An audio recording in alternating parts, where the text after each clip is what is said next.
TIFU by messing around in Singapore and getting caned as punishment.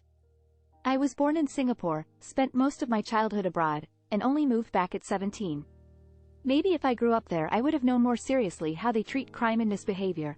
I didn't pay much attention in school and got involved in crime in my late teens and earlier 20s, eventually escalating to robbery. I didn't use aerial weapon but pretended I had one, and it worked. Well, for a while in a place where most people are unaccustomed to street crime, until inevitably I eventually got caught. This was during the early pandemic, so they maybe factored that in when giving me a comparably short prison term at only 2 years. But I think the judge made up for it by ordering 12 strokes of the cane, a bit higher than I expected. I knew it would hurt, but I had no idea how bad it actually would be. Prison was no fun, of course, but the worst was that they don't tell you what day your caning will be. So every day I wondered if today would be the day. I started to get very anxious after hearing a couple other prisoners say how serious it is. They left me in that suspense for the first 14 months of my sentence or so until I began to try to hope, after hundreds of false alarms, of guards walking by the cell for some other purpose, that maybe they'd forget or something and it would never happen. But nope, finally I was told that today's the day. I had to submit for a medical exam and a doctor certified that I was fit to receive my punishment. My heart was racing all morning, and finally I was led away to be caned. It's done in private, outside the sight of any other prisoners. It's not supposed to be a public humiliation event like in Sharia. The punishment rather comes from the pain. I had to remove my clothes and was strapped down to a device to hold me in place for the caning. There was a doctor there and some officers worked to set up some protection over my back so that only my buttocks was exposed. I had to thank the caning officers for carrying out my sentence to teach me a lesson. I tried to psyche myself up thinking, okay, it's 12 strokes, I can do this. But finally the first stroke came. I remember the noise of it was so loud and then the pain was so shocking and intense. I cried out in shock and agony. I tried then to get away but I couldn't move. By the third stroke I could barely think straight. I remember feeling like my brain was on fire and the pain was all over my body, not just on the buttocks. I think I was crying, but things become blurry after that in my memory. I remember the doctor checking to see if I was still fit for caning at one point and giving the go-ahead to continue. After the 12th stroke they released me but I couldn't move. 2 officers had to help me hobble off. They doused the wounds with antiseptic spray and then took me back to a cell to recover. My brain felt like it was melting from the pain, so my sense of time is probably a bit distorted from that day, but I remember I collapsed down in the cell and either passed out or went to sleep. But little did I realize that the real punishment of caning is more the aftermath than the caning itself. When I woke up the pain was still incredibly intense, but not so much that it was distorting my mind, which almost made it worse in a way. My buttocks had swollen immensely and any pressure on it felt like fire that immediately crippled me, almost worse than a kick to the groin. My first time I felt like I had to use the toilet. I was filled with dread because of the pain. I managed to do it squatting instead of sitting, but still, just the motion of going 2 inches agitated all the wounds and the pain was so sudden and intense that I threw up. I tried to avoid eating for a week, because I didn't want to have to use the toilet. After a couple days the officers told me I couldn't lay naked in my cell anymore and had to wear clothes. This was scary because they would agitate with wounds. I spent most of the day trying to lay face down and totally still because even small movements would hurt so bad as the clothes rustled against it. This continued for about a month before things started to heal, and even then, these actions remained very painful, just not cripplingly painful. I didn't sit or lay on my back for many months. By the time I got out of prison I had mostly recovered, but even to this day, there are severe scars and the area can be a bit sensitive. It was way worse than I expected the experience to be. I know it's my fault, but I do wish my parents had warned me more about the seriousness of justice here when we moved back, though I know I wouldn't they've listened as a stupid teen. Thankfully they were supportive when I got out and I'm getting back on my feet, literally and metaphorically. TLDR got caught for robbery in Singapore, found out judicial caning is way worse than I ever imagined. TIFU by going through my father's old things, extremely NSFW. So today my father asked me if he paid me about $20 would I go through his little building that got built like 20 years ago. Cup number 1 was agreeing to this. I went into this ucking mess and I start grabbing random stuff to steal. Old cassette tapes, CDs, VHS tapes, etc. I pack some of the stuff I'm going through CDs and dads. Most of them are burnt CDs, so they have really unspecified name like racial slur music, rock mix, pop mix, etc. Then there's this one I read at the time as, it was smeared and hard to read, anime love. This was a normal assumption as me dad used to watch anime often. As I find this I store it away until I leave expecting to uncover an old burnt copy of a Bleach episode or something.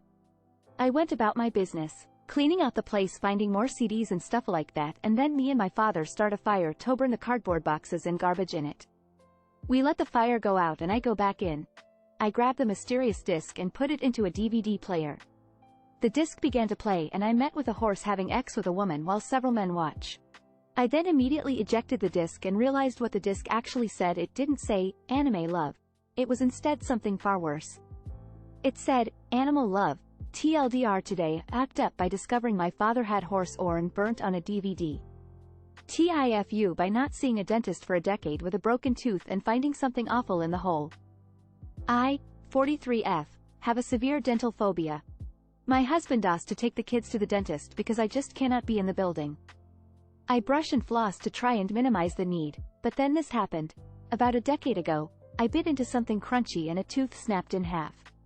It didn't cause any pain, so I left it. I brushed as usual, flossed as usual, but I found that I had a really bad taste in my mouth. I bought an electric floss thing that uses water and tried that.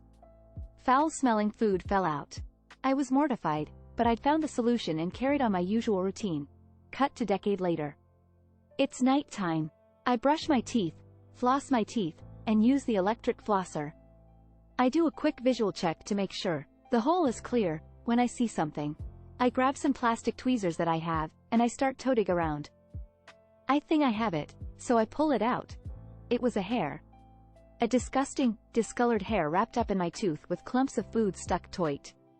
I am so mortified that I just stare at it in horror. I have no idea how this happened and I hate myself. The next day, I called the dentist and made an appointment. I'm having the tooth extracted in a week and I can't wait. TLDR. I broke a tooth, didn't see a dentist because of phobia for a decade, and pulled an actual hair out of the hole in my tooth. Have an appointment to see the dentist in a week. TIFU by saying I might want a prenup to my fiancé. We had been engaged 4 months and things were going great. Literally the best relationship I've ever had. Ironically, just this morning we were talking about how strong we were and don't have any issues like other couples seem to have. I had mentioned we should talk about future financial planning. She has said the other times I brought this up that she would rather wait until we are actually married. Then she asked Ed, what's the difference if we wait until then? I said about what happens if it doesn't work out. Then she asked if so I meant a prenup and I hesitantly would like to keep my house. Over the next 5 minutes she went from, I'm fine, to, I can't marry you. And now I have a month to move out.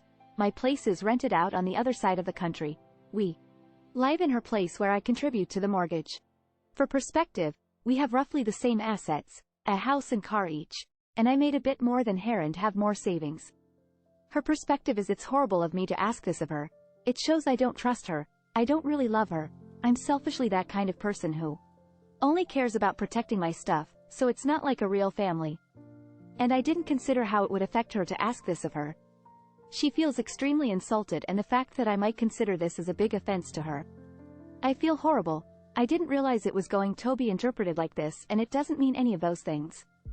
I had been divorced before and didn't have a prenup, and my ex-wife didn't take anything she didn't earn. That make things even worse. I'm a crazy planner and when reading about planning for the future, it was mentioned about also having a plan for if things don't work out. So I rolled those up into my plans.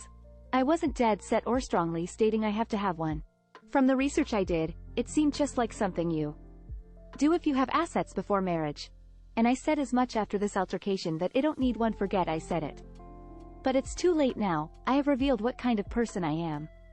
I can't take it back. So I have a month to move out. I'm oscillating between numbness and having a full-on panic attack.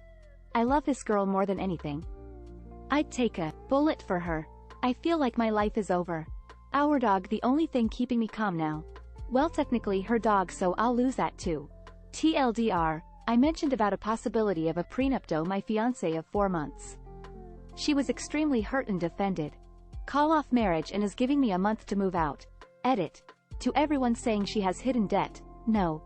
She doesn't, she just financed a house at a cheaper rate than I could get, and I have no debt besides rent mortgage, because I somehow missed a $300 doctor bill that went to collections. Her credit score is great. Also, a lot of people are misreading. We've been engaged 4 months. Together 2.5 years.